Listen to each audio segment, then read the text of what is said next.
ನಮಸ್ತೆ ವೀಕ್ಷಕರೇ, ಇವತ್ತು ನಾವು ಕರಿಬೇವಿನ ಚಿತ್ರಾನ್ನ ಮಾಡೋದು ಹೇಗೆ ಅಂತ ನೋಡೋಣ.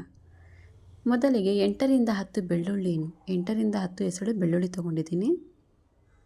1 ಬೌಲಷ್ಟು ಕರಿಬೇವು, ಇದೆರಡನ್ನು ಮಿಕ್ಸಿಯಲ್ಲಿ ಹಾಕ್ಬಿಟ್ಟು ರುಬ್ಕೊಬೇಕು. ಈಗ ಒಂದು ಪ್ಯಾನ್ನಲ್ಲಿ 1 ಕಪ್ ಎಣ್ಣೆ ಹಾಕಿದ್ದೀನಿ, ಕುಕ್ಕಿಂಗ್ ಆಯಿಲು.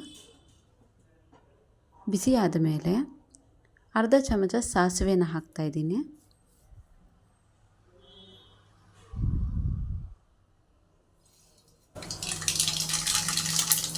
1 ಚಮಚ ಉದ್ದಿನಬೇಳೆ ಮತ್ತು 1 ಚಮಚ ಕಡಲೆಬೇಳೆನ ಹಾಕಿಬಿಟ್ಟು ಚೆನ್ನಾಗಿ ಫ್ರೈ ಮಾಡ್ಕೊಬೇಕು.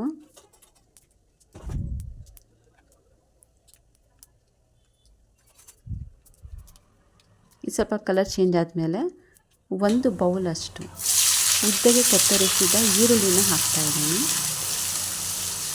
ಇದು ಫುಲ್ಲು ಗೋಲ್ಡನ್ ಬ್ರೌನ್ ಆಗೋವರೆಗೂ ಚೆನ್ನಾಗಿ ಫ್ರೈ ಮಾಡ್ಕೊಂಡಿದ್ದೀನಿ.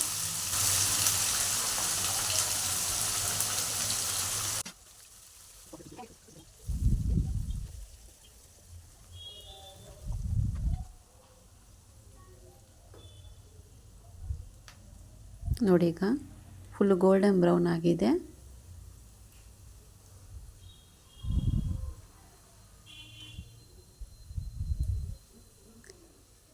ಈಗ ನಾವು ರುಬ್ಬಿಕೊಂಡಿರುವ ಮಿಶ್ರಣವನ್ನು ಹಾಕ್ತಾ ಇದ್ದೀನಿ.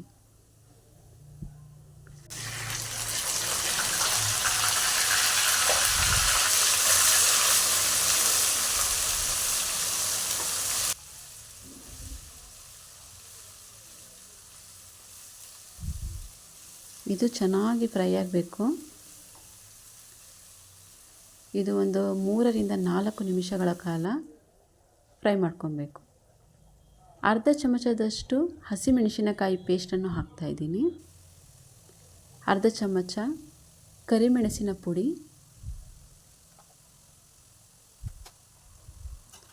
ಮತ್ತು 1 ಚಮಚದಷ್ಟು ತುಪ್ಪನ ಹಾಕ್ತಾಯಿದ್ದೀನಿ. ಆ ತುಪ್ಪದ ಘಮ ತುಂಬ ಚೆನ್ನಾಗಿರುತ್ತೆ, ಅದಕ್ಕೆ 1 ಚಮಚ ತುಪ್ಪ ಹಾಕ್ತಾಯಿದ್ದೀನಿ. ನಂತರ ರುಚಿಗೆ ತಕ್ಕಷ್ಟು ಉಪ್ಪು,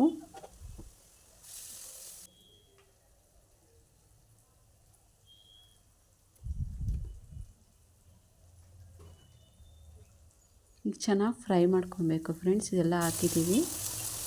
ಇದು ಒಂದು 2ರಿಂದ 3 ನಿಮಿಷಗಳ ಕಾಲ ತುಂಬ ಚೆನ್ನಾಗಿ ಫ್ರೈ ಮಾಡ್ಕೊಬೇಕು. ಈಗ ಫ್ರೈ ಆಗಿದೆ. ಇದಕ್ಕೆ ಒಂದು 2 ಬೌಲಷ್ಟು ಅನ್ನವನ್ನು ಸೇರಿಸಿ ಬಿಸಿ ಮಾಡಿ ಸವಿಯಲು ಕೊಡಿ. ತುಂಬಾ ಚೆನ್ನಾಗಿರುತ್ತೆ ಕರಿಬೇವಿನ ಚಿತ್ರಾನ್ನ.